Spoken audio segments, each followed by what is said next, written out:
नमस्कार, जय हिंद। आप सभी का स्वागत है आज की इस वीडियो क्लास में। तो एक बार हम फिर से हाजिर हैं जनरल साइंस के 100 क्वेश्चंस को लेके आरआरबी एग्जाम्स के लिए। और ये सारे क्वेश्चन जो हैं वो प्रीवियस ईयर में पूछे गए हैं। तो अगर आप प्रीवियस ईयर के सभी क्वेश्चंस को अगर आप लगा लेते हैं आरआरबी के, तो जनरल साइंस में आप कंप्लीट स्कोर कर सकते हैं। ठीक है, तो देखिए कुछ इस तरह के क्वेश्चंस कल हमने किया था, कुछ क्वेश्चंस बाकी रह गए, उनको भी जो है आज हम यहाँ पे कंप्लीट कर लेंगे। तो देखिए कल मैंने आपको क्या बताया था, तो देखिए यहाँ पर कल मैंने आपको बताया था कि 1 किलोवाट घंटा में जो है 1 किलोवाट घंटा में जो है कितना जूल होता है।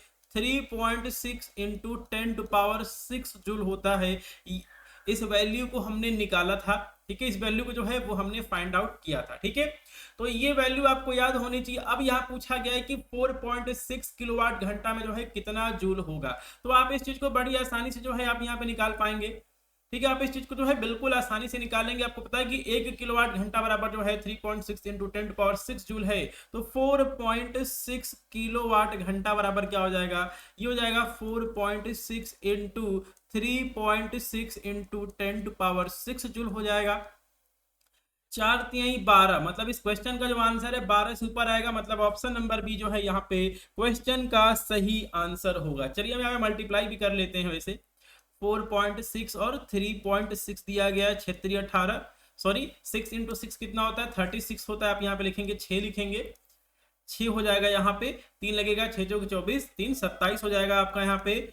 और ये हो जाएगा 36×18, 18 के 8, 1 लगेगा, 4×3 = 12, 13। ठीक है, 6 7 7 14 1 15, 15 के 5, 1 3 2 5 और 1 6, 1। और यहाँ पे जो है यहाँ पे 2 अंकों के बाद आपका पॉइंट लग जाएगा। 16.56, 16.56 गुणे 10 की पावर 6 जूल क्वेश्चन का सही आंसर आएगा। ऑप्शन नंबर बी क्वेश्चन का सही आंसर होगा। ठीक है, तो ये वाली वैल्यू आपको पता होना चाहिए। 1 किलोवाट घंटा बराबर क्या होता है, 3.6 इंटू 10 टू पावर 6 जूल होता है। ठीक है, चलिए इसी के ऊपर जो है हमारा यहाँ पर अगला क्वेश्चन है कि 2 किलोवाट घंटा बराबर क्या हो जाएगा। तो मैंने क्या बताया है, 1 किलोवाट घंटा, 1 किलोवाट घंटा बराबर क्या है, 3.6 इंटू 10 टू पावर 6 जूल है, जैसे कि मैंने आपको बता रखा है। ठीक है, और यहाँ पूछा है कि 2 किलोवाट घंटा में कितना हो जाएगा। तो ये हो जाएगा 2 गुणे 3.6 इंटू 10 टू पावर 6 जूल। कितना हो जाएगा, 6×2 = 12 का 2, 1 लगेगा, 3×2 = 6 और 1 7, 7.2 into 10 to power 6 joule answer आ जाएगा 7.2। ठीक है, 7.2 into 10 to power 6 joule. Option number B जो है वो हमें यहाँ पर देखने को मिल रहा है। तो इस तरह के जो है यहाँ पर छोटे छोटे क्वेश्चन यहाँ पे पूछे गए हैं। चलिए अगला क्वेश्चन है 4.2 किलोवाट में कितना हो जाएगा। तो वही सेम कॉन्सेप्ट आपको लगा देना है। 1 किलोवाट घंटा में कितना हो रहा है, 3.6 इंटू 10 टू पावर 6 जूल होता है।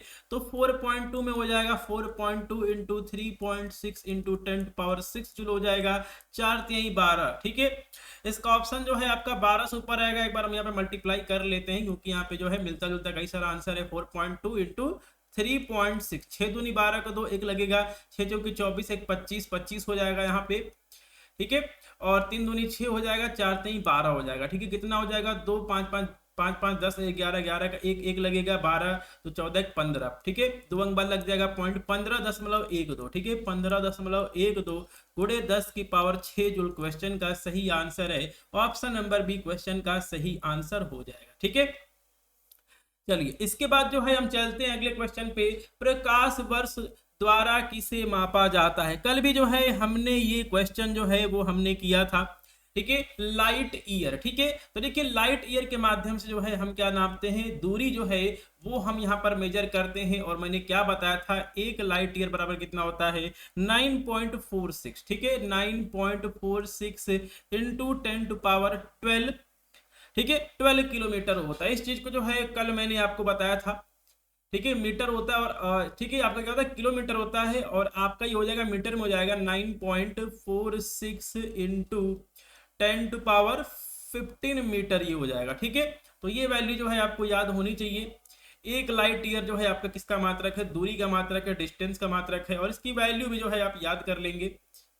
चलिए अगला क्वेश्चन है, 1 नैनोमीटर बराबर कितना मीटर होता है। ठीक है, बहुत इंपॉर्टेंट जो है वो यहाँ पर ये क्वेश्चन दिया गया है। 1 नैनोमीटर बराबर जो है कितना मीटर होता है। उससे पहले देखिए कल हमने एक क्वेश्चन किया था, उस क्वेश्चन में जो है एक मुझसे मिस्टेक हो गया था। वहां पूछा था, ठीक है, तो वहां जो है वो पूछा था कि उसमें जो है हमारा यहाँ पर फार्मूला लगता है V बराबर I इंटू आर। क्वेश्चन में पूछा गया था कि वोल्ट बटे एम्पियर, ठीक है, वोल्ट बटे एम्पियर किसका मात्रक है, ठीक है, वोल्ट बटे एम्पियर जो है किसका मात्रक है, तो ये जो है आपका प्रतिरोध का, रेजिस्टेंस का जो है आपका यूनिट हो जाएगा, किसका, रेजिस्टेंस का, प्रतिरोध का जो है ये आपका यहाँ पर यूनिट हो जाएगा। तो एक क्वेश्चन जो है वो मुझसे यहाँ पर गलत हो गया था, वैसे उस कमेंट को मैंने पिन कर दिया है, जो भी स्टूडेंट उसको बाद में देखेंगे वो उसको यहाँ पे सही कर लेंगे। तो वोल्ट बटे एम्पियर जो है किसका मात्रक होता है, रेजिस्टेंस का होता है, ठीक है। चलिए, तो यहाँ जो हमारे यहाँ पर क्वेश्चन दिया गया, इस क्वेश्चन को जो है वो हम यहाँ पे कर लेते हैं। तो यहाँ पे क्या दिया गया कि 1 नैनोमीटर बराबर कितना होता है, तो देखिए 1 मीटर बराबर कितना होता है, 1 मीटर बराबर होता है 10⁻⁹, ठीक है। ये हो जाएगा यहाँ पर 1 नैनोमीटर बराबर होता है, सॉरी हम इसको यहाँ पर सही कर लेते हैं, 1 नैनोमीटर बराबर होता है आपका, 1 नैनोमीटर बराबर जो है 10⁻⁹ मीटर होता है, ठीक है। क्या होता है, 1 नैनोमीटर बराबर कितना होता है, 10⁻⁹ मीटर होता है। आप इस चीज को याद रखेंगे, ठीक है। लेकिन ऑप्शन में हमें क्या देखने को मिल रहा है, थोड़ा सा इसके अंदर मॉडिफिकेशन किया गया है। 1 नैनोमीटर आप इसको ऐसे भी लिख सकते हैं, 10⁹ मीटर आप इसको ऐसे भी लिख सकते हैं, और यही चीज जो है वो यहाँ पर ऑप्शन में दिया गया है, ऑप्शन नंबर डी में। ऑप्शन नंबर डी क्वेश्चन का सही आंसर है, ठीक है। तो 1 नैनोमीटर बराबर कितना होता है, 10⁻⁹ मीटर होता है, जिसको जो है आप यहाँ पे लिख सकते हैं 1/10⁹ मीटर, ठीक है। चलिए अगला क्वेश्चन हम देख लेते हैं। 1 कूलाम प्रति सेकंड जो है वो क्या है, ये जो है वो यहाँ पर पूछा गया है। चलिए, तो देखिए मैंने आपको क्या बता रखा है, Q बराबर क्या होता है, I इंटू टी होता है, करंट इंटू टाइम, ठीक है। तो यहां से क्या दिया गया कि 1 कूलाम प्रति सेकंड दिया गया, मतलब I बराबर क्या हो जाएगा, Q बटे टी हो जाएगा, ठीक है। Q का मात्रक क्या दिया गया, कूलाम दिया गया है, और इसका सेकंड दिया गया, ठीक है। तो कूलाम प्रति सेकंड किसका मात्रक है, करंट का मात्रक है 1 ampere, 1 ampere. Option number B question का सही आंसर होगा, ठीक है। तो सभी की जो पीडीएफ है आपको फार्मेसी पॉइंट के टेलीग्राम ग्रुप में देखने को मिल जाती है, जो भी क्लासेस चलती हैं। चलिए अगला क्वेश्चन है कि 1 पिकोमीटर बराबर जो है कितने मीटर के बराबर होता है, ठीक है। तो 1 पिकोमीटर जो है 10⁻⁻12 मीटर के बराबर होता है, आप इस चीज को याद करेंगे, ठीक है। चलिए 1 पिकोमीटर बराबर कितना होता है, 10⁻12 मीटर होता है। तो देखिए मैं आपको जो भी क्वेश्चंस करा रहा हूं ये सारे क्वेश्चन एग्जाम में आ चुके हैं, ठीक है। चलिए अगला क्वेश्चन क्या है, तो अगला क्वेश्चन पूछा गया है कि 1 जूल जो है वो क्या होगा, ठीक है। 1 जूल पूछा गया है। आपको पता है कि जूल किसका मात्रक होता है, वर्क का मात्रक होता है, एनर्जी का मात्रक होता है। वर्क का फार्मूला क्या होता है, बल गुणे विस्थापन होता है, ये चीज आपको पता है। W बराबर क्या होता है, F इंटू एस होता है, बल गुणे विस्थापन सबसे सिंपल फार्मूला हमारा यहाँ पर दिया गया, ठीक है। अब देखिए जो आपका ये वर्क है, वर्क क्या है, वर्क का मात्रक है आपका जूल, ठीक है। और F का मात्रक क्या हो जाएगा, F का मात्रक हो जाएगा न्यूटन, बल का मात्रक क्या होता है न्यूटन, और विस्थापन का मात्रक हो जाएगा मीटर, ठीक है। यही चीज तो यहाँ लिखी गई है, न्यूटन गुणे मीटर लिखा गया है। ऑप्शन नंबर ए क्वेश्चन का सही आंसर है, ठीक है। ऑप्शन नंबर ए जो है क्वेश्चन का सही आंसर हो जाएगा, ठीक है। चलिए इसके बाद हम चलते हैं अगले क्वेश्चन पे। चलिए बहुत इंपॉर्टेंट यहाँ पे क्वेश्चन है, छोटा सा यहाँ पे क्वेश्चन है, इसको हम कर लेते हैं। एक विशेष घर में 5 दिनों में जो है 100 यूनिट जो है बिजली की खपत हो रही है, यदि ऊर्जा जूल में परिवर्तित किया जाए तो यह कितनी होगी, ठीक है। तो देखिए आपको एक चीज जो है आपको यहाँ पर ध्यान रखना है, जो कि हमने डिस्कस किया था, 1 किलोवाट घंटा बराबर कितना होता है, 3.6 इंटू 10⁻6 जूल होता है। और इसी को जो है 1 यूनिट बिजली कहा जाता है। क्या कहा जाता है, इसी को जो है हम कहते हैं 1 यूनिट बिजली। 1 किलोवाट घंटा को क्या बोलते हैं, 1 यूनिट जो है हम इसे बोलते हैं। तो यहाँ पे जो है कितना खपत हो रहा है, 100 यूनिट जो है वो यहाँ पे खर्च हो रहा है। कितना हो रहा है, खर्च हो रहा है, ठीक है। 100 यूनिट जो है वो यहाँ पर बिजली खर्च हो रहा है। तो आप इसको बदलेंगे किसमें, आप इसको बदलेंगे, ठीक है, जूल में। तो क्या हो जाएगा, ये आपका हो जाएगा 100, ये आपका हो जाएगा 100 गुणे 3.6 इंटू 10⁻6 जूल, ठीक है। और यहां से जो है आपका आंसर आ जाएगा, तो ये हो जाएगा आपका 3.6 इंटू 10⁻6। और जो आपका 100 है आप इसको लिख सकते हैं 10 की पावर 2, आंसर आ जाएगा आपका 3.6 इंटू 10⁸ जूल। ठीक है, तो ऑप्शन नंबर जो है हमारा सी यहाँ पे सही हो जाएगा। ऑप्शन नंबर सी जो है हमारा सही हो जाएगा, 3.6 × 10⁸ जूल। तो इस चीज को आपको यहाँ पर ध्यान रखना है। 1 किलोवाट घंटा बराबर कितना होता है? 3.6 × 10⁶ जूल होता है, जिसको हम क्या बोलते हैं? 1 यूनिट हम इसको बोलते हैं। ठीक है, चलिए इसके बाद जो है वो हम चलते हैं अगले क्वेश्चन पे। अगला क्वेश्चन हमारा क्या है? तो बहुत ही अच्छा जो है वो यहाँ पर क्वेश्चन आ चुका है, और ये सारे जो है आपके किससे हैं? मेजरिंग इंस्ट्रूमेंट यानी कि मापक यंत्र से जो है वो क्वेश्चन पूछे गए हैं। ठीक है, तो क्या पूछा गया है? तो यहाँ पूछा गया कि निम्न में से किस उपकरण का उपयोग जो है वायुमंडलीय दाब को मापने में किया जाता है? वायुमंडलीय दाब का मतलब क्या है? Atmospheric pressure. ठीक है, एटमॉस्फेरिक प्रेशर को जो है मेजर करने के लिए जो है हम किस डिवाइस का यूज करते हैं? क्वेश्चन का सही आंसर है ऑप्शन नंबर डी, बैरोमीटर। तो बैरोमीटर का जो प्रयोग है वो होता है एटमॉस्फेरिक प्रेशर को मेजर करने में। ओडोमीटर का जो प्रयोग है वो होता है वाहन द्वारा चली गई दूरी। मैं यहां पर लिख देता हूं, वाहन द्वारा चली गई दूरी। आपके बाइक में जो है, आपके कार में जो है, जो एक मीटर लगा होता है जो कि आपको डिस्टेंस दिखाता है, वो क्या होता है? ओडोमीटर होता है। यहाँ पे थोड़ा सा यहाँ पर ओडोमीटर लिखा होना चाहिए था। उसके बाद है आपका यहाँ पर थर्मामीटर। थर्मामीटर का जो प्रयोग है वो तापमान को जो है इसको मापने में किया जाता है। आप सभी को पता है, टेम्परेचर। ठीक है, चलिए उसके बाद एक आपका होता है हाइग्रोमीटर होता है। हाइग्रोमीटर का जो प्रयोग है वो आपका आर्द्रता मापने में जो है वो किया जाता है। ठीक है, चलिए इसके बाद जो है वो हम यहाँ पे अगला क्वेश्चन देख लेते हैं। हाइग्रोमीटर से क्या मापा जाता है? तो देखिए हाइग्रोमीटर से जो है वो हम मेजर करते हैं किसको? आर्द्रता को, यानी कि ह्यूमिडिटी को। मैं यहाँ पे लिख देता हूं, ह्यूमिडिटी को जो है वो मेजर किया जाता है किससे? हाइग्रोमीटर से। ठीक है, किससे? हाइग्रोमीटर से जो है वो मेजर किया जाता है। ठीक है, चलिए अगला क्वेश्चन हमारा क्या होने वाला है? कौन सा डिवाइस जो है वो समुद्र के स्तर से ऊपर की वस्तुओं को देखने के लिए पनडुब्बियों में प्रयोग किया जाता है? ठीक है, तो इस क्वेश्चन का जो है सही आंसर क्या है? इस क्वेश्चन का सही आंसर है पेरिस्कोप। पेरिस्कोप का जो प्रयोग है वो होता है पनडुब्बियों में, ठीक है, बाहर देखने के लिए। ठीक है, ओडोमीटर का जो प्रयोग है वो होता है वाहन द्वारा चली गई दूरी को जो है वो, ठीक है, वाहन द्वारा चली गई दूरी को मापने के लिए। उसके बाद और क्या दिया गया है? और उसके बाद दिया गया है आपके पर पायरोमीटर। तो देखिए पायरोमीटर का भी जो प्रयोग है वो तापमान को मापने के लिए किया जाता है, लेकिन ये बहुत ज्यादा उच्च तापमान को मापने के लिए किया जाता है। ठीक है, उच्च तापमान को मापने के लिए जो है वो पायरोमीटर का प्रयोग होता है। और एपिडियोस्कोप का जो प्रयोग है वो किया जाता है, ठीक है, पर्दों पे जो है जो भी आपका चित्र होता है उसके प्रोजेक्शन के लिए। ठीक है, तो ये चीज जो है आपको पता होनी चाहिए। चलिए अगला क्वेश्चन है निम्नलिखित में से किस उपकरण का जो प्रयोग है वो एटमॉस्फेरिक प्रेशर को मेजर करने के लिए किया जाता है? आप सभी को पता है बैरोमीटर। बैरोमीटर का जो प्रयोग है किसमें होता है? एटमॉस्फेरिक प्रेशर को मेजर करने के लिए जो है वो बैरोमीटर का जो है वो प्रयोग किया जाता है। ठीक है, चलिए तो इसके बाद जो है अगला क्वेश्चन जो है वो हम देख लेते हैं। अगला क्वेश्चन हमारा क्या है? तो अगला क्वेश्चन है कि सूर्य को देखने के लिए किस यंत्र का जो है वो प्रयोग किया जाता है? सूर्य को देखने के लिए जो है किस यंत्र का हम प्रयोग करते हैं? ठीक है, स्ट्रोबोस्कोप, टेलीस्कोप, हेलियोस्कोप या फिर सनमीटर। क्वेश्चन का सही आंसर है हेलियोस्कोप। तो हेलियोस्कोप का जो है वो प्रयोग होता है सूर्य को देखने के लिए। ठीक है, चलिए उसके बाद जो है हमारे यहाँ पे अगला क्वेश्चन क्या है? अगला क्वेश्चन हमारे यहाँ पे क्या है? विभवांतर को मापने के लिए किस यंत्र का प्रयोग करते हैं? ठीक है, बिल्कुल सही बात है, पोटेंशियल डिफरेंस को मेजर करने के लिए जो है वो हम प्रयोग करेंगे पोटेंशियोमीटर का। Option number B.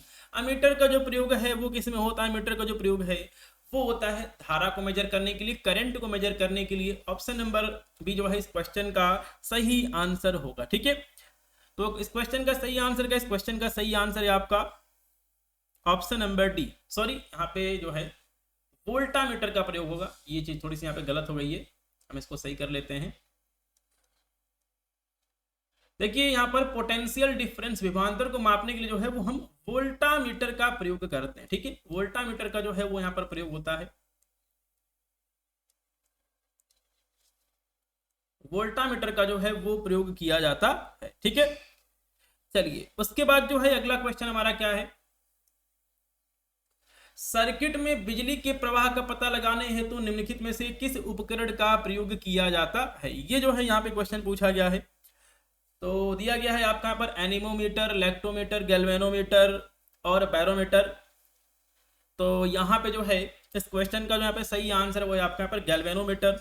ठीक है, तो यहाँ पर गैल्वेनोमीटर की मदद से जो है हमें सर्किट में पता चलता है कि उसमें बिजली है या फिर नहीं। ठीक है, option number C, option number C जो है क्वेश्चन का यहाँ पे सही आंसर होगा। और देखिए जो आपके यहाँ पर लैक्टोमीटर, इसका जो प्रयोग है वो दूध की शुद्धता का मापन करने के लिए किया जाता है। लैक्टोमीटर जो है वो आपका देखिए दूध की शुद्धता कितनी है, प्योरिटी कितनी है, उसका मापन जो है वो होता है। ठीक है, बैरोमीटर जो है आपका एटमॉस्फेरिक प्रेशर को जो है वो यहाँ पर मेजर करता है। ठीक है, वायुमंडलीय दाब को जो है वो यहाँ पे मेजर करता है। ठीक है, और अगला है आपका यहाँ पर एनीमोमीटर। ये जो है हवा का वेग जो होता है, हवा का वेग, ठीक है, हवा का जो वेग है उसका पता लगाने के लिए, उसको मापने के लिए जो है इसका प्रयोग होता है। ठीक है, चलिए अगला क्वेश्चन यहाँ पे क्या है, एक शाफ्ट की आवर्तन गति को निर्धारित करने के लिए इस्तेमाल किया जाता है। ठीक है, क्रोनोमीटर, टैकोमीटर, स्पीडोमीटर या फिर एमीनोमीटर। ये जो है यहाँ पे कुछ ऑप्शन दिए गए हैं और क्वेश्चन का जो यहाँ पे सही आंसर है वो है आपका टैकोमीटर। तो देखिए टैकोमीटर भी जो है आपको, ठीक है, टैकोमीटर जो है इस क्वेश्चन का सही आंसर है। तो टैकोमीटर का जो है वो यहाँ पर प्रयोग होता है। स्पीडोमीटर का जो प्रयोग है वो आपका जो भी आपके यहाँ पर बाइक, कार होता है उसका जो है स्पीड पता करने के लिए इसका प्रयोग होता है। उसके बाद है आपका एनीमोमीटर। इसका जो है एनीमोमीटर यहाँ पे गलत लिखा गया है। एनीमोमीटर का जो प्रयोग है, एनीमोमीटर, ठीक है, इसको मैं यहाँ पे सही कर देता हूँ। एनीमोमीटर का जो प्रयोग है वो वायु की गति को मापने के लिए जो है वो किया जाता है। ठीक है, और अगला है आपका यहाँ पर क्रोनोमीटर एक दिया गया है।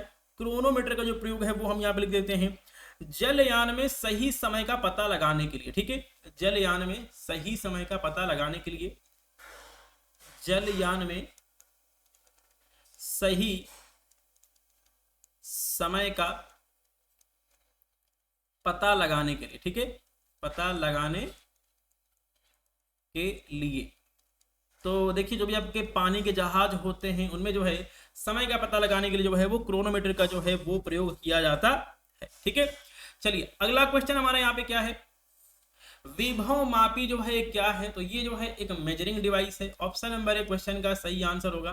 पोटेंशियोमीटर जो है क्या है, एक यहाँ पर, ठीक है, मेजरिंग डिवाइस है, एक मापन उपकरण है। ठीक है, चलिए अगला क्वेश्चन है, इसमें से किस उपकरण से करंट को जो है यहाँ पर मेजर किया जाएगा। तो अमीटर लगता है, अमीटर के माध्यम से जो है वो हम विद्युत धारा को जो है हम उसे माप सकते हैं। ठीक है, चलिए इसके बाद जो है हमारा अगला क्वेश्चन क्या है,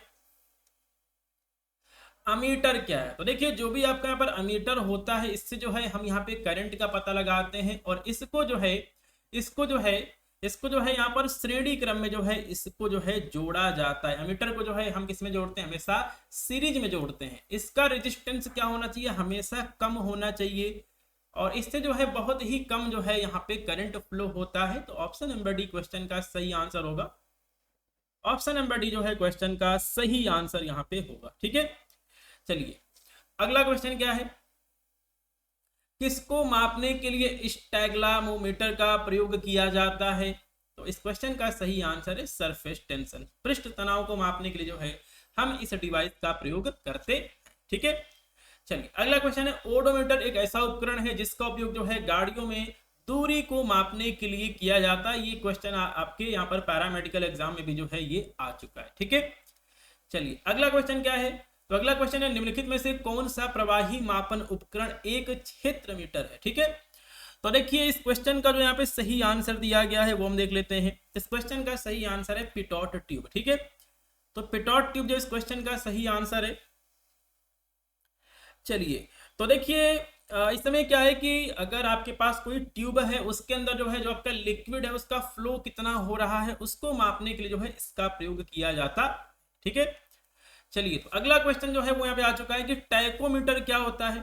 तो देखिए टैकोमीटर जो है वो फ्लाई व्हील का जो यहाँ पे रोटेशनल स्पीड होता है उसको ये मेजर करता है, ठीक है। गतिपालक चक्र की घूर्णात्मक चाल को जो है ये मेजर करता है। ऑप्शन नंबर डी जो है यहाँ पे क्वेश्चन का सही आंसर होगा। ये फ्लाई व्हील का रोटेशनल जो उसका यहाँ पर मूवमेंट है उसको जो है ये मेजर करता है टाइकोमीटर, जो कि हमारे कार्स में जो है हमको देखने को मिलता है। चलिए अगला क्वेश्चन है टाइकोमीटर का प्रयोग जो है, ठीक है, टाइकोमीटर का प्रयोग क्या मापता है? तो ये आपका मापता है रेवोल्यूशन पर मिनट यानी कि आरपीएम। देखिए जो आपके यहाँ पर गाड़ी होती है, खासतौर पर जो भी आपकी 4 पहिया गाड़ी होती है, ठीक है, कार होती है, उसके अंदर जो है आरपीएम का मीटर अलग होता है जिसे बोलते हैं रेवोल्यूशन पर मिनट। तो आपका यहाँ पर टाइकोमीटर जो है वो क्या करता है, वो जो है आपका आरपीएम मेजर करता है। क्या करता है? आरपीएम को जो है ये मेजर करता है। Option number A. चलिए अगला क्वेश्चन है मल्टीमीटर में क्या होता है? तो देखिए मल्टीमीटर से बिल्कुल नाम से क्लियर, इसका नाम है मल्टी, मतलब बहुत सारा जो है ये मेजर करता है। तो आजकल जो है आजकल जो है आपके यहाँ पर इलेक्ट्रॉनिक मल्टीमीटर आएंगे, जो कि उसमें जो है आप वोल्टेज, करंट, रेजिस्टेंस सब जो है आप उसमें मेजर कर सकते हैं, ठीक है।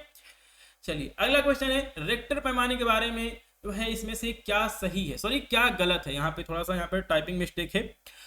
तो देखिए जो आपके यहाँ पर रिक्टर पैमाना, इसके माध्यम से जो है वो हम भूकंप को जो है वो हम मेजर करते हैं। और देखिए अगर इसकी इंटेंसिटी जो है 8 और 9 अगर पहुंच जा रही है, मतलब जो है वो खतरनाक भूकंप होता है। लेकिन यहाँ पे लिखा गया है कि हल्का भूकंप है, जो कि यहाँ पे गलत है, ठीक है। चलिए अगला क्वेश्चन क्या है? तो अगला क्वेश्चन है कि तरल पदार्थ के घनत्व को मापने के लिए, ठीक है, तरल पदार्थ के घनत्व को मापने के लिए जो है वो किसका प्रयोग किया जाता है? ये जो है यहाँ पे क्वेश्चन पूछा गया है। तो देखिए तरल पदार्थ के घनत्व को जो है मापने के लिए जो है वो हम प्रयोग करते हैं हाइड्रोमीटर का। ये आपका है, ठीक है, हाइग्रोमीटर है, ठीक है। और देखिए जो आपके यहाँ पर आर्द्रता मापी है, जो आपके यहाँ पर हाइग्रोमीटर है, इसका जो प्रयोग किसमें होता है? इसका प्रयोग होता है आर्द्रता को मापने के लिए, यानी कि आपका हो गया ह्यूमिडिटी को मेजर करने के लिए। ह्यूमिडिटी, आर्द्रता को जो है आर्द्रता। अगला है आपका यहाँ पर हिस्पोमीटर दिया गया है, और आपका क्या दिया गया? फेथोमीटर दिया गया है। तो देखिए फेथोमीटर का जो प्रयोग है वो समुद्र की गहराई को मापने के लिए होता है, ठीक है। समुद्र की गहराई मापने में जो है, ठीक है, समुद्र की गहराई मापने में जो है इसका प्रयोग किया जाता है, ठीक है। चलिए अगला क्वेश्चन देख लेते हैं कि पानी के अंदर की वस्तुओं का पता लगाने के लिए किस यंत्र का प्रयोग किया जाता है? तो इसमें जो है हम प्रयोग करते हैं सोनार का, ठीक है। सोनार का जो है वो प्रयोग होता है पानी के अंदर की वस्तुओं का पता लगाने के लिए, जो है सोनार का प्रयोग किया जाता है, ठीक है। चलिए अगला क्वेश्चन है कि जहाजों में क्या मापने के लिए इको लोकेशन का उपयोग किया जाता है, ठीक है।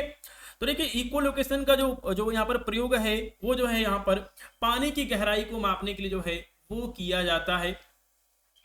पानी की गहराई को मापने के लिए जो है वो किया जाता है, ठीक है। चलिए अगला क्वेश्चन हमारा यहाँ पे क्या होने वाला है कि दूध के घनत्व को निर्धारित करने के लिए कौन सा उपकरण है? लैक्टोमीटर है। ऑप्शन नंबर बी क्वेश्चन का सही आंसर होगा, ठीक है।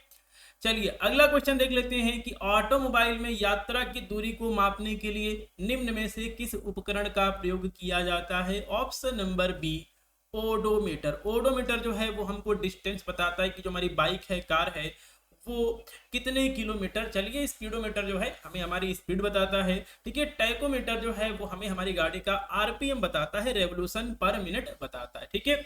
मोटर गाड़ी का ओडोमीटर क्या बताता है? दूरी बताता है। ऑप्शन नंबर बी क्वेश्चन का सही आंसर होगा, ठीक है।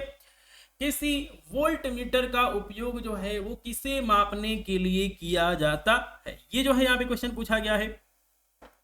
तो देखिए किसी वोल्ट मीटर का जो प्रयोग है वो यहाँ पर वोल्टेज को मापने के लिए, यानी कि पोटेंशियल को मापने के लिए जो है वो होता है। ऑप्शन नंबर बी क्वेश्चन का सही आंसर होगा, ठीक है।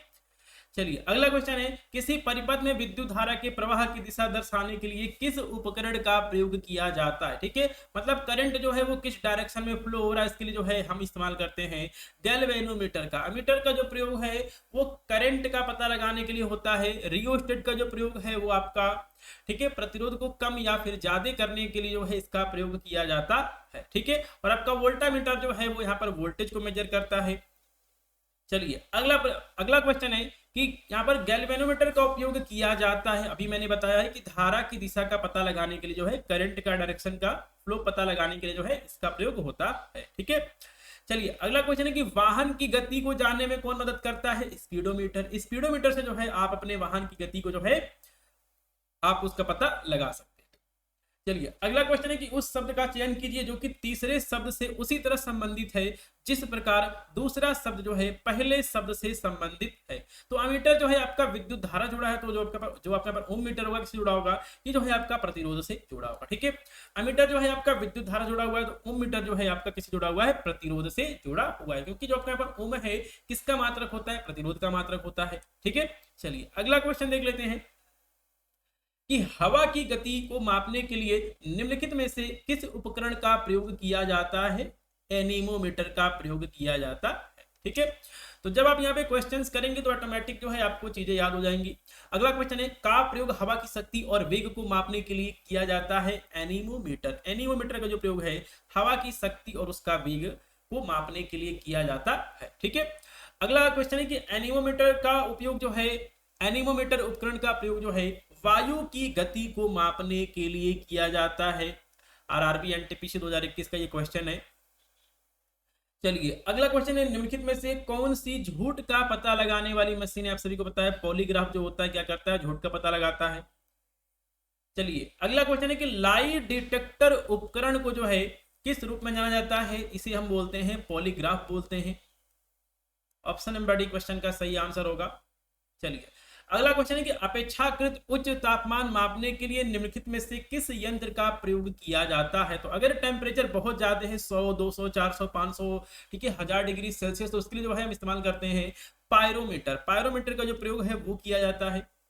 चलिए तो यहां से जो है कुछ आपके वेक्टर्स वाले जो क्वेश्चंस हैं वो यहां से स्टार्ट हो चुके हैं और इन क्वेश्चंस को जो है वो हम कर लेते हैं। ठीक है, तो देखिए फिजिकल क्वांटिटीज यानी कि भौतिक राशियां जो है आपकी जो है वो आपकी जो है यहाँ पर दो तरह की होती हैं। पहला होता है सदिश। ठीक है, पहला होता है क्या? सदिश। नाम से क्लियर है, इसके अंदर क्या होती है? दिशा होती है, इसी को हम क्या बोलते हैं? वेक्टर बोलते हैं। और एक आपका होता है अदिश। बिल्कुल नाम से क्लियर है, क्या है? अ का मतलब होता है नहीं, इसके अंदर जो है वो दिशा नहीं होती है और हम इसको बोलते हैं स्केलर बोलते हैं। क्या बोलते हैं? स्केलर बोलते हैं। जैसे कि हम यहाँ पर एक एग्जांपल लेंगे, मेरा घर यहाँ से 10 किलोमीटर दूर है। ठीक है, मेरा घर जो है यहाँ से 10 किलोमीटर दूर है। तो बस इसमें हमें क्या है? इसमें हमें पता चला है केवल परिमाण हमें पता चला है, मैग्नीट्यूड पता चला है कि जो हमारा घर है वो कहाँ है? 10 किलोमीटर दूर है। लेकिन हमने बोला कि मेरा घर जो है 10 किलोमीटर उत्तर दिशा में है, तो मैंने आपको डायरेक्शन भी जो है वो मैंने बता दिया है कि मेरा घर जो है यहाँ से 10 किलोमीटर दूर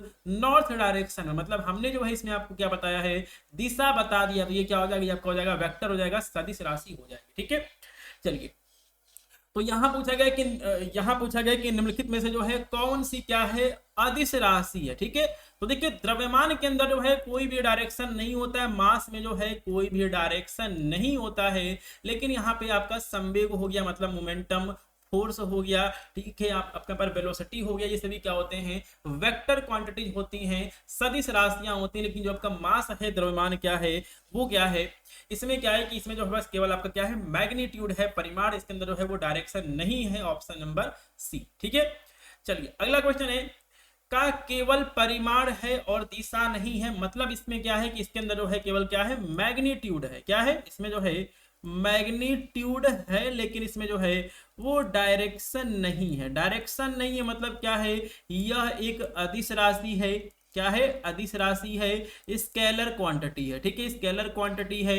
कार्य, आवेग, विस्थापन और बल, ये जो है यहाँ पे ऑप्शन दिए गए हैं और इस क्वेश्चन का जो यहाँ पे सही आंसर होगा वो होगा वर्क। ठीक है, तो देखिए कार्य जो है, कार्य का जो है यहाँ पर कोई भी जो है यहाँ पर दिशा नहीं होता है। ठीक है, ऑप्शन नंबर ए जो है यहाँ पे क्वेश्चन का सही आंसर होगा। बाकी इंपल्स हो गया, अपने यहाँ पर डिस्प्लेसमेंट हो गया, फोर्स हो गया, इन सब में जो है ठीक है डायरेक्शन होता है कि आप यहाँ पर उत्तर की तरफ बल लगा रहे हैं, आप यहाँ पे पश्चिम की तरफ बल लगा रहे हैं, आप यहाँ पे किस साइड में फोर्स लगा रहे हैं। ठीक है, डिस्प्लेसमेंट का भी जो है आपका डायरेक्शन है, दिशा है। तो आपका इंपल्स है, आवेग है, इसका भी क्या है यहाँ पे डायरेक्शन होगा। लेकिन जो आपका यहाँ पर वर्क है उसका डायरेक्शन नहीं होगा, जो कि क्या है? एक अदिश राशि है। ठीक है, चलिए अगला क्वेश्चन है।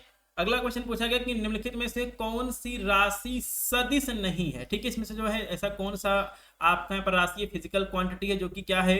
वेक्टर नहीं है। ठीक है, वेक्टर जो है यहाँ पे नहीं है। तो दिया गया है आपका शक्ति दिया गया है, पावर दिया गया है। पावर बराबर क्या होता है W/T होता है। W क्या है, W है वर्क, जो कि क्या है एक अदिश राशि है। समय भी जो है यहाँ पे अदिश राशि हो जाएगी।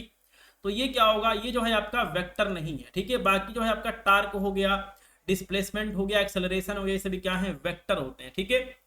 चलिए अगला क्वेश्चन है, निम्न में से कौन सी एक वेक्टर राशि नहीं है, ठीक है। तो वेक्टर राशि की बात करें, आवेग हो गया, बल का गुरुत्व हो गया, विद्युत प्रवाह, ठीक है। इलेक्ट्रिक करंट का जो है कोई डायरेक्शन नहीं होता है। ऑप्शन नंबर सी जो है क्वेश्चन का सही आंसर होगा, ठीक है।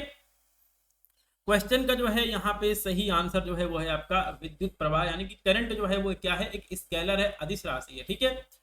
चलिए अगला क्वेश्चन है, एक वेक्टर राशि में, एक वेक्टर में जो है आपको क्या देखने को मिलेगा, मैग्नीट्यूड और आपको यहाँ पर डायरेक्शन दोनों देखने को मिलेगा। जबकि जो आपके यहाँ पर स्केलर क्वांटिटी होगा, अदिश राशि होगी, इसमें जो है केवल क्या होगा मैग्नीट्यूड होगा, दिशा नहीं होगी। तो पूछा गया है कि इसमें से कौन सा ऐसा है जो कि क्या है अदिश राशि कौन सी है, स्केलर क्वांटिटी कौन सी है, ठीक है। तो देखिए प्रेशर जो है, दाब, विस्थापन, बल और संवेग, अभी तक हम यहाँ पर जो भी पढ़ते आ रहे हैं, ठीक है। तो इसमें हमने देखा है कि डिस्प्लेसमेंट क्या है वेक्टर क्वांटिटी है, फोर्स भी वेक्टर क्वांटिटी है, मोमेंटम भी वेक्टर क्वांटिटी है। मतलब प्रेशर जो है वो क्या होगा, ये एक स्केलर क्वांटिटी है, अदिश राशि, मतलब इसके अंदर जो है डायरेक्शन नहीं होता, इसके अंदर जो है क्या होता है मैग्नीट्यूड होता है, ठीक है।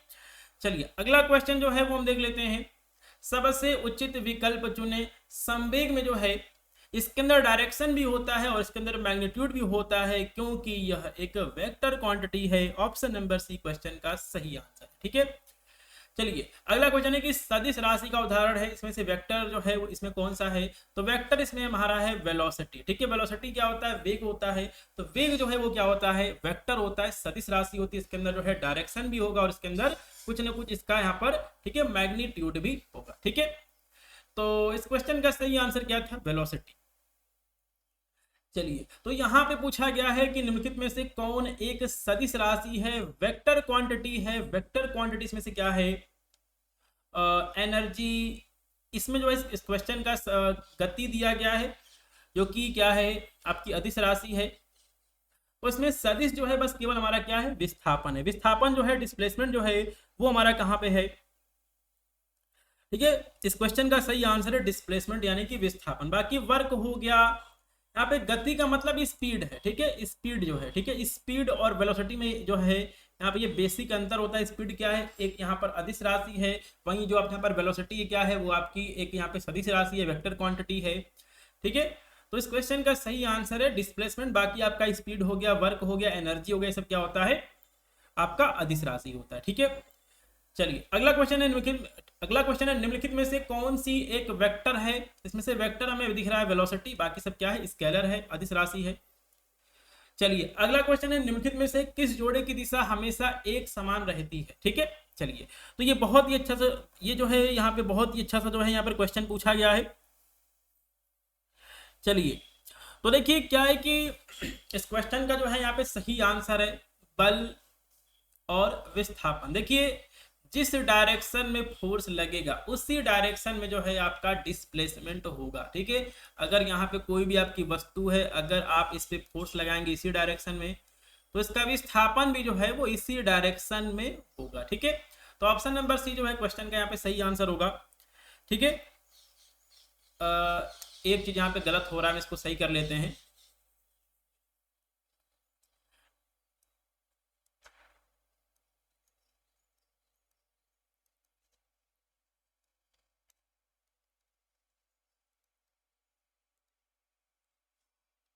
तो देखिए यहाँ पे पूछा गया कि निम्नलिखित में से किस जोड़े की दिशा जो है हमेशा एक समान होती है। इसमें क्या लिखा गया, इसमें लिखा गया हमेशा, एक लिखा गया है, शब्द लिखा गया है ऑलवेज, ठीक है। तो पहला दिया गया आपका बल और वेग, दूसरा है बल और त्वरण, तीसरा है बल और विस्थापन और चौथा है आपका बल और संवेग, ठीक है। तो इसमें पूछा गया कि हमेशा जो है उसी दिशा में होगा, तो ये आपका होगा ऑप्शन नंबर बी बल और त्वरण। देखिए आप जिस डायरेक्शन में फोर्स लगाएंगे उसी डायरेक्शन में हमेशा क्या होगा, उसी डायरेक्शन में हमेशा एक्सेलरेशन होगा। अगर आप यहाँ पर फोर्स लगाएंगे इस डायरेक्शन में, तो इसका एक्सेलरेशन भी जो है वो क्या होगा, हमेशा इसी डायरेक्शन में होगा, वो कभी भी जो है इसके अपोजिट नहीं होगा। लेकिन बाकी सब जो है वो अपोजिट हो सकता है, तो यहाँ पे लिखा गया था हमेशा। तो फोर्स और एक्सेलरेशन जो है वो हमेशा एक ही डायरेक्शन में जो है वो होते हैं, ठीक है। इस चीज को जो है हमें यहाँ पे ध्यान रखना था। चलिए अगला क्वेश्चन क्या है, तो अगला क्वेश्चन है कि कुछ राशियों के भौतिक गुण को दर्शाने के लिए उनके परिमाण के साथ उनका दिशा भी चाहिए। इस प्रकार की भौतिक राशियों को हम क्या कहते हैं, सदिश राशि, वेक्टर क्वांटिटी कहते हैं। Option number A. चलिए अगला क्वेश्चन है, निम्न में से किसमें दिशा और परिमाण दोनों होता है। ये हो जाएगा आपका संवेग मोमेंटम। बाकी दूरी हो गया, मास हो गया, आपका स्पीड हो गया, सभी क्या है, स्केलर क्वांटिटी है, आपकी अदिश राशि है। ठीक है, निम्न में से अदिश राशि नहीं है वो है आपका, ठीक है, आयतन, द्रव्यमान, बल और लंबाई। ये जो है यहाँ पे ऑप्शन दिया गया है और इस क्वेश्चन का जो है यहाँ पे सही आंसर जो है हो जाएगा फोर्स। ठीक है, बल जो है ये क्या है, एक वेक्टर क्वांटिटी है। जब भी आप फोर्स लगाएंगे किसी न किसी डायरेक्शन में आप लगाएंगे। ठीक है, और आपको फोर्स को बताने के लिए जो है आपको डायरेक्शन भी जो है आपको बताना पड़ेगा। ऑप्शन नंबर सी क्वेश्चन का सही आंसर होगा। चलिए अगला क्वेश्चन है, कार्य में, वर्क में जो है कोई भी डायरेक्शन नहीं होता है, लेकिन क्या होता है, केवल परिमाण होता है। बिल्कुल सही बात है। ऑप्शन नंबर ए जो है इस क्वेश्चन का सही आंसर हो जाएगा, क्योंकि वर्क क्या है, वर्क है एक अदिश राशि है, स्केलर क्वांटिटी है। इसके अंदर जो है क्या होता है, केवल परिमाण होगा, मैग्नीट्यूड होगा, लेकिन इसमें कोई डायरेक्शन नहीं होगी। ठीक है, चलिए निम्न में से कौन अधिक काम करेगा, तो देखिए सबसे अधिक कार्य उसी में होगा जिसमें कि सबसे ज्यादा क्या होगा, विस्थापन होगा, डिस्प्लेसमेंट होगा। तो बंदूक की एक चलती हुई गोली का विस्थापन सबसे अधिक होगा, इसकी वजह से जो है इसके द्वारा सबसे अधिक कार्य किया जाएगा। ठीक है, चलिए तो यहां से हमारे पास कुछ क्वेश्चंस आ चुके हैं फार्मूले के ऊपर। आपको फार्मूला पता होना चाहिए, मैं यहाँ पे लिख देता हूं।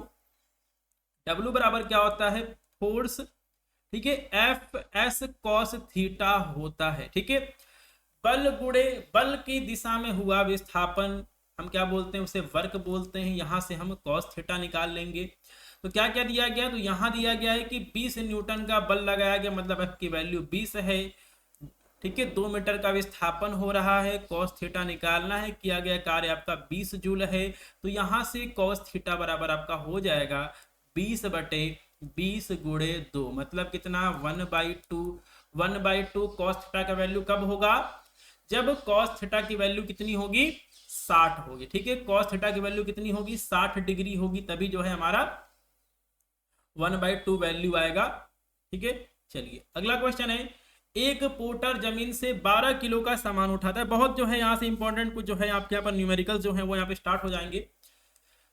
तो एक पोर्टर जो है जमीन से 12 केजी का जो है वो सामान उठा रहा है और उससे जमीन से 1.5 मीटर अपने ऊपर सर पे रख लेता है। सामान पर उसके द्वारा किए गए कार्य की गणना करिए। ठीक है, तो देखिए जो आपके ऊपर कार्य होता है वो क्या होता है, गतिज ऊर्जा में या फिर किसी भी तरह की ऊर्जा में क्या होता है, परिवर्तन होता है। तो आपको फार्मूला पता है, W बराबर क्या होता है, mgh होता है। यही W जो है आपका किया गया कार्य होगा। ठीक है, चलिए तो M का वैल्यू क्या है, 12 है। G का वैल्यू यहाँ पे 10 दिया गया। H का वैल्यू क्या है, 1.5 है। कितना हो जाएगा, 12 गुणे 15, कितना हो जाएगा, 12 गुणे 15 कितना हो जाएगा, 12 × 60 गुणे 12 करने 12, 0 6 2 8 180 जूल जो है क्वेश्चन का सही आंसर आएगा। ऑप्शन नंबर सी क्वेश्चन का सही आंसर होगा। ठीक है, चलिए अगला क्वेश्चन है, यदि एक हवाई जहाज 400 मीटर की दूरी जो है वो तय कर रहा है और किया गया कार्य जो है यहाँ पर 20,000 जूल है, तो लागू किया गया बल कितना होगा। ठीक है, मैंने क्या बताया, W बराबर क्या होता है, F × S होता है। ठीक है, F आपको निकालना है, W/S हो जाएगा। W कितना है, 20,000 जूल इसने कार्य किया है। ठीक है, और यहाँ पे विस्थापन कितना है, 4000 है। 4 × 5 = 20, 5 न्यूटन का जो है यहाँ पे फोर्स लग रहा है। ऑप्शन नंबर 1 क्वेश्चन का सही आंसर होगा। ठीक है, चलिए अगला क्वेश्चन क्या है, जमीन के ऊपर एक बिंदु पर किसी वस्तु की गुरुत्वीय स्थितिज ऊर्जा। ठीक है, तो देखिए ये आपका ग्राउंड है, जमीन है। अगर आप इस जमीन से कोई भी वस्तु को h ऊंचाई पर ले जाएंगे तो उसके अंदर ऊर्जा क्या होगी, W बराबर mgh होगा। ठीक है, और ये क्यों होगा, ये होगा यहाँ पर गुरुत्वाकर्षण के विपरीत जमीन से उस बिंदु पर उस वस्तु को ले जाने में जो यहाँ पर कार्य किया जाएगा, वही जो है यहाँ पर उस ऊर्जा में जो है यहाँ पे वो, ठीक है, बदल जाएगा। ठीक है, चलिए अगला क्वेश्चन है, 1 kg की एक वस्तु को 10 मीटर की ऊंचाई तक उठाया जाता है, गुरुत्व बल द्वारा किया गया कार्य होगा। ठीक है, तो देखिए यहाँ पर माइनस भी लगा है, तो यहाँ पे क्या है, यहाँ पे है जमीन। और यहां से जो है आपने किसी वस्तु को जो है आपने इस ऊंचाई तक जो है आप इसको उठा के ले गए हैं, जो कि कितना है 10 मीटर है। ठीक है, तो देखिए पृथ्वी जो है इसको अपनी तरफ खींच रही होगी, मतलब यहाँ पर लगने वाला बल क्या है, लगने वाला बल है नीचे की तरफ, और आप इस वस्तु को ले जा रहे हैं ऊपर की तरफ, मतलब किया गया कार्य जो क्या होगा माइनस में आएगा। ठीक है, किया गया जो आपके ऊपर कार्य होगा किस में आएगा, यह आपका आएगा माइनस में आएगा। तो कैसे ही आपका हो जाएगा, इस चीज को जो है वो हम यहाँ पे जान लेते हैं। ठीक है, तो फार्मूला हमारे पास वही है, W बराबर क्या हो जाएगा माइनस mgh होगा ये, क्योंकि जो है बल लग रहा है नीचे की तरफ, आप इसको ले जा रहे हैं ऊपर की तरफ। एक G का वैल्यू 9.8, H का वैल्यू 10, कितना 98 जूल। क्वेश्चन का सही आंसर होगा जो कि इसमें आएगा माइनस में आएगा, ऑप्शन नंबर डी क्वेश्चन का सही आंसर होगा। ठीक है, तो बल लग रहा है नीचे की तरफ, हम इसको ले जा रहे हैं ऊपर की तरफ, विस्थापन ऊपर की तरफ है और बल लग रहा है नीचे की तरफ, तो आंसर किस में आएगा माइनस में आएगा। ठीक है, चलिए अगला क्वेश्चन है, एक कुली जो है जमीन से 20 केजी का सामान उठाता है और उसे जमीन से 2 मीटर ऊपर अपने सर पर रखता है, सामान पर उसके द्वारा किए गए काम की गणना करिए। ठीक है, चलिए तो इस क्वेश्चन का जो है यहाँ पे सही आंसर क्या होगा, W बराबर mgh आप लगा दीजिए, m 20, G का वैल्यू 10, H का वैल्यू 2, 400 जूल। क्वेश्चन का सही आंसर होगा ऑप्शन नंबर सी। ठीक है, चलिए अगला क्वेश्चन जो है देख लेते हैं, जब कोई वस्तु बल की दिशा में 1 मीटर की दूरी पर 1 न्यूटन बल के द्वारा चलती है तो किए गए कार्य की मात्रा होगी 1 जूल हो जाएगी। ठीक है, W बराबर क्या है, बल गुणे बल की दिशा में विस्थापन है, F का वैल्यू 1 न्यूटन। ठीक है, चला गया दूरी 1 मीटर, मतलब 1 न्यूटन जो है 1 जूल जो है यहाँ पे क्वेश्चन का सही आंसर होगा। 1 जूल जो है यहाँ पे क्वेश्चन का सही आंसर होगा, ऑप्शन नंबर डी क्वेश्चन का सही आंसर होगा। ठीक है, चलिए अगला क्वेश्चन देख लेते हैं, 10 किलोग्राम वजन, ठीक है, वजन वाले सूटकेस को उठाकर एक प्लेटफॉर्म पर खड़े यात्री द्वारा किया गया कार्य क्या होगा, 0 होगा, क्योंकि देखिए कोई यहाँ पर आदमी जो है उसने जो है यहाँ पर 10 केजी का जो है उसने जो है यहाँ पे सामान उठा रखा है। ठीक है, अब देखिए यहाँ पर किया गया कार्य तभी होगा जब कुछ ना कुछ विस्थापन होगा, तो नीचे जो है वो यहाँ पर फोर्स लगेगा, mg फोर्स लगेगा। ठीक है, लेकिन यहाँ पे क्या हो रहा है कि यहाँ पे जो है बिल्कुल भी जो है यहाँ पर विस्थापन नहीं हो रहा। अगर विस्थापन शून्य है तो किया गया कार्य भी क्या होगा, शून्य होगा। ठीक है, तो अगर विस्थापन अगर आपका शून्य है तो आपका क्या होगा, कार्य भी जो है वो क्या होगा, शून्य होगा। ठीक है, चलिए अगला क्वेश्चन क्या है, 4 किलोग्राम द्रव्यमान की एक वस्तु को क्षैतिज दिशा में 5 मीटर पर सेकंड के वेग से जो है, ठीक है, 5 मीटर पर सेकंड की गति से बढ़ रही है, इसकी गति 10 मीटर पर सेकंड तक बढ़ाने के लिए इस पर किया गया कार्य क्या होगा। ठीक है, तो देखिए जो भी ऊर्जा होता है वो जो भी आपके पर कार्य होता है, ठीक है, जो भी आपके यहाँ पर कार्य होता है वो होता है आपका चेंज इन काइनेटिक एनर्जी। ठीक है, कितना कार्य के यहाँ पर जो है यहाँ पर गति ऊर्जा में जो है कितना बदलाव हुआ। ठीक है, तो आप इस चीज को निकालेंगे, W बराबर 1/2m v2 square minus 1/2m v1 square, 1/2m को आप ले लीजिए बाहर, v2 स्क्वायर क्या है, ठीक है 10 है, 10 का स्क्वायर माइनस 5 का स्क्वायर, आप इसको सॉल्व करेंगे तो आपको आंसर मिल जाएगा। तो आंसर हमारा जाएगा 1/2 गुणे 4, यहाँ हो जाएगा आपका 10 का स्क्वायर कितना होगा, ये हो जाएगा आपका 100, ये हो जाएगा आपका 25, 75 आ जाएगा यहाँ पे, 2 दूनी 4, 75 दूनी 150, 150 जूल। क्वेश्चन का सही आंसर होगा ऑप्शन नंबर ए।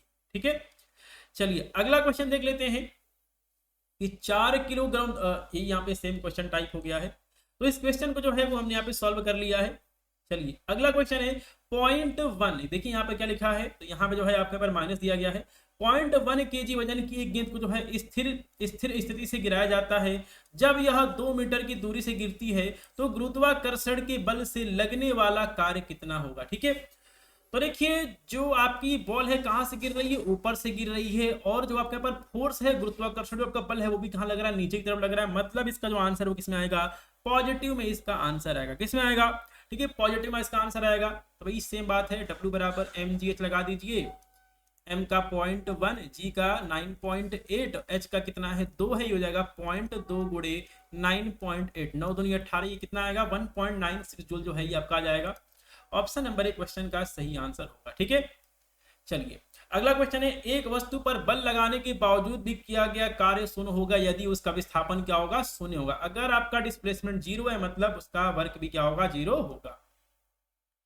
एक लड़का 120 न्यूटन भार के एक बक्से को 2 मीटर की ऊंचाई तक उठाता है, तो उसके द्वारा किया गया कार्य क्या होगा। ये जो है यहाँ पे दिया गया है। तो देखिए यहां से जो है इस क्वेश्चन का सही आंसर क्या आ जाएगा, तो इस क्वेश्चन का जो है वो यहाँ पे सही आंसर आएगा W बराबर mgh, ठीक है। और 120 न्यूटन भार दिया गया है, मतलब mg का वैल्यू 120 दिया गया है, और h बराबर 240 जूल जो है क्वेश्चन का सही आंसर होगा, 240 जूल, ठीक है। तो यहाँ पे देखिए, यहाँ पे जो है आपका द्रव्यमान नहीं दिया गया, यहाँ पे भार दिया गया, मतलब m इंटू जी का वैल्यू जो है वो यहाँ पे ऑलरेडी दिया गया है, ठीक है। भार का मतलब क्या होता है, W बराबर होता है m इंटू जी, उसी को क्या बोलते हैं, भार बोलते हैं, ठीक है। चलिए अगला क्वेश्चन है कि कार्य करने की क्षमता को क्या कहते हैं, तो कार्य करने की क्षमता को हम कहते हैं ऊर्जा कहते हैं, ठीक है। और कार्य करने की दर को हम क्या बोलते हैं, शक्ति बोलते हैं, पावर बोलते हैं। इस चीज को जो है आपको ध्यान रखना है, यहाँ पे गलती हो सकती है।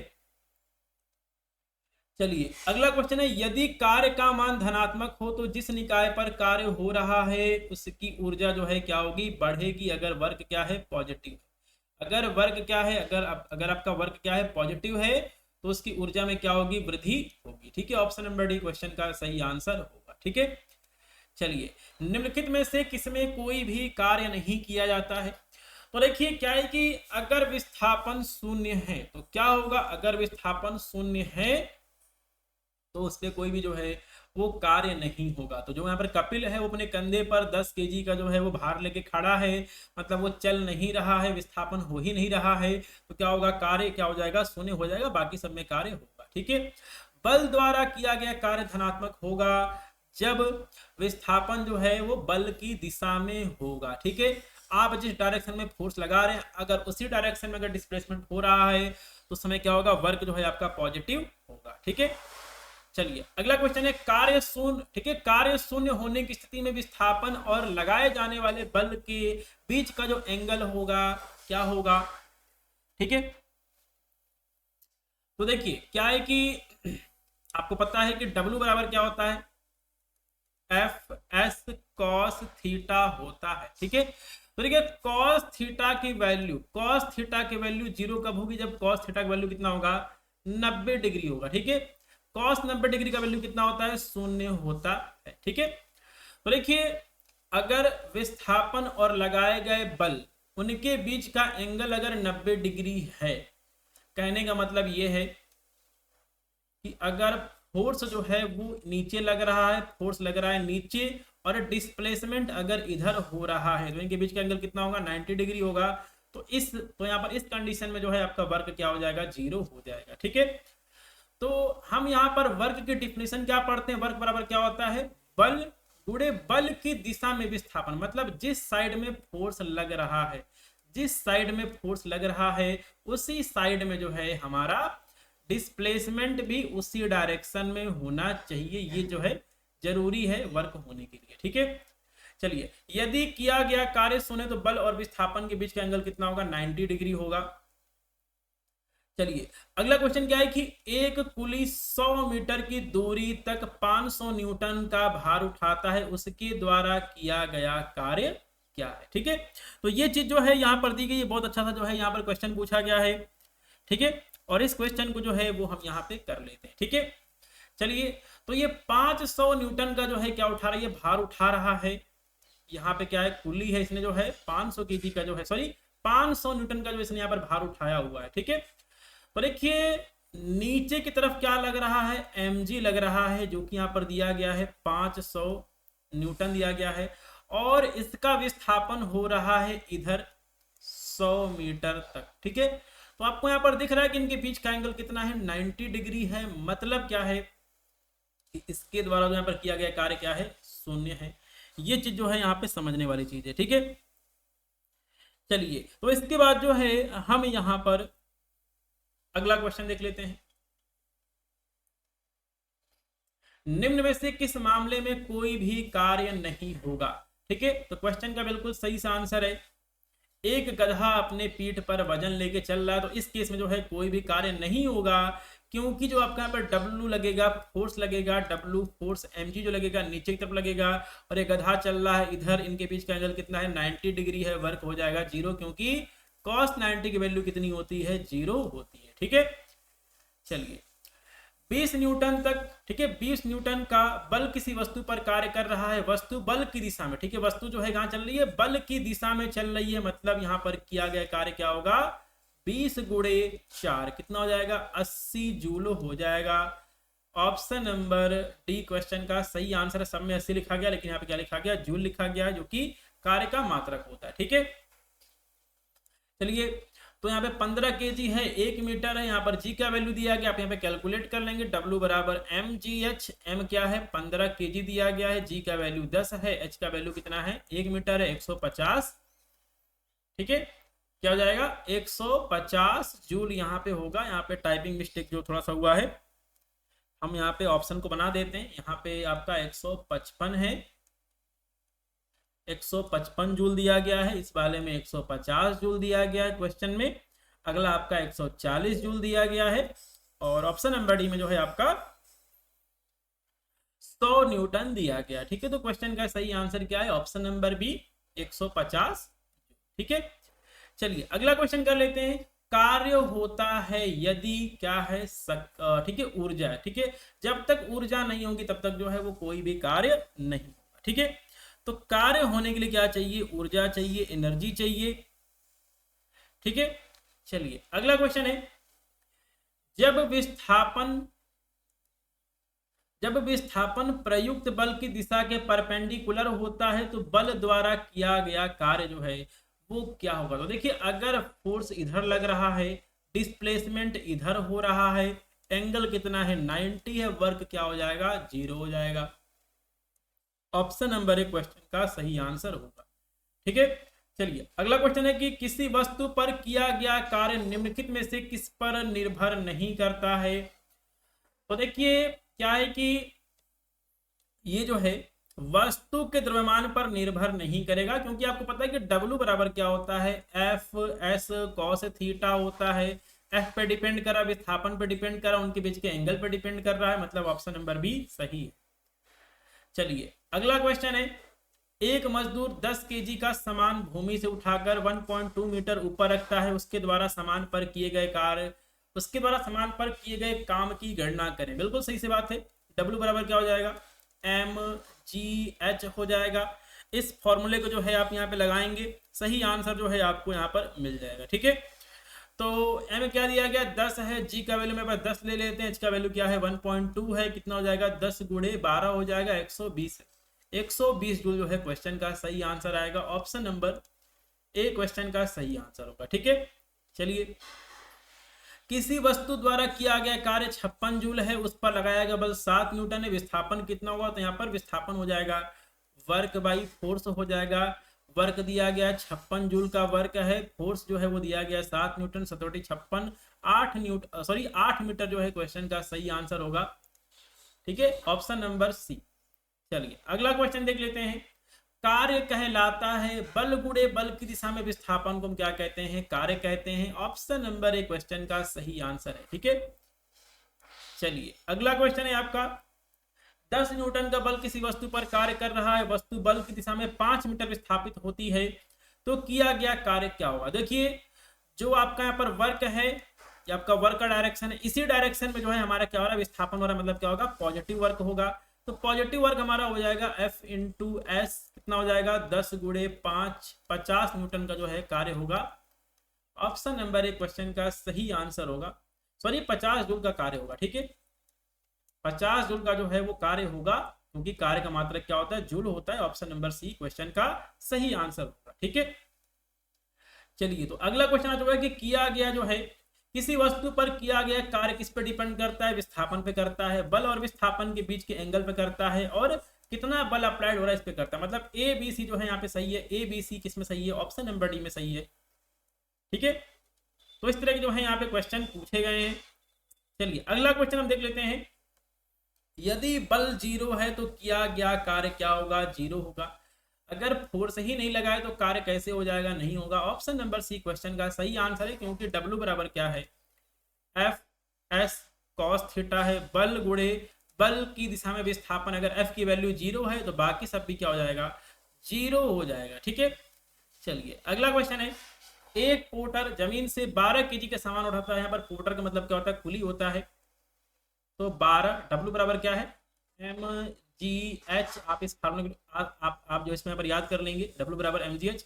ठीक है, तो यहाँ पे क्या हो जाएगा, W का वैल्यू क्या दिया गया है, सॉरी M का वैल्यू क्या दिया गया है 12, G का वैल्यू 10 है, H का वैल्यू क्या है 1.5। हो जाएगा 12 गुणे 15 हो जाएगा, 10 को मल्टीप्लाई करेंगे 1.5 से कितना हो जाएगा 120, और 12 25 60, 180 हो जाएगा। ठीक है, 180 जूल जो है क्वेश्चन का सही आंसर होगा। ऑप्शन नंबर सी क्वेश्चन का सही आंसर है। ठीक है, चलिए इसके बाद जो है वो हम यहाँ पे अगला क्वेश्चन कर लेते हैं। तो बल द्वारा किया गया कार्य कितना होगा, उस वस्तु को बल की दिशा में ले जा रहे हैं, मतलब 25 गुणे 5, यही हमारा कार्य होगा। W बराबर एफ एस कॉस थीटा होता है, और यहाँ पे कॉस थीटा की वैल्यू कितनी है 0 डिग्री है, मतलब 1 हो जाएगा। 25 25 125 जूल, 125 जूल आंसर आएगा, 125 जूल ऑप्शन नंबर सी। चलिए, जब कोई आदमी दीवार को धक्का दे रहा है लेकिन इसे विस्थापित करने में विफल रह रहा है, तो यहाँ पर किया गया कार्य क्या होगा, 0 हो जाएगा, क्योंकि कोई भी डिस्प्लेसमेंट, कोई भी विस्थापन नहीं हो रहा। विस्थापन शून्य मतलब कार्य शून्य है। यदि कोई व्यक्ति 12 न्यूटन के स्थिर बल से 4 मीटर चलता है तो उसके द्वारा किया गया कार्य क्या होगा। ठीक है, तो ये हो जाएगा आपका 48 हो जाएगा। W बराबर क्या हो जाएगा, F इंटू एस हो जाएगा। F क्या है 12 है, S कितना है 4 है, 12 चौके 48, 48 जूल हो जाएगा क्वेश्चन का सही आंसर। एक पिंड द्वारा किया गया कार्य निम्नलिखित में से किस पर निर्भर नहीं करता है, तो वस्तु के विस्थापन पे करता है, उसके बीच के एंगल पे करता है।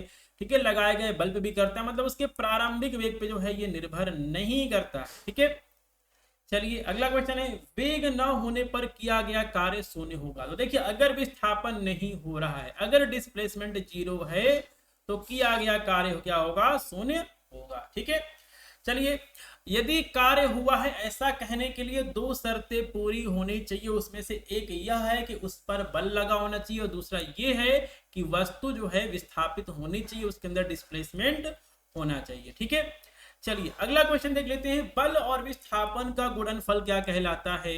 W बराबर क्या होता है, एफ एस कॉस थीटा होता है। बल और विस्थापन का गुणनफल को जो हम क्या कहते हैं, कार्य कहते हैं। ऑप्शन नंबर सी क्वेश्चन का सही आंसर है। ठीक है, तो आज के इस वीडियो क्लास में जो है टोटल हमने यहाँ पर 100 क्वेश्चन किए। ये 100 क्वेश्चंस आपके एग्जाम्स के लिए बहुत जरूरी हैं। आपको इसी तरह जो है फिजिक्स, केमिस्ट्री, बायोलॉजी तीनों के आपको 100 क्वेश्चन जो है पर वीडियो क्लास में आपको प्रोवाइड कराए जाएंगे। बाकी जो इसका PDF है वो आपको फार्मेसी पॉइंट के टेलीग्राम ग्रुप में देखने को मिल जाएगा, तो आप वहां से इसकी PDF को भी डाउनलोड कर सकते हैं। तो आज के इस वीडियो क्लास में इतना ही, मिलते हैं अगली क्लास में। जय हिंद।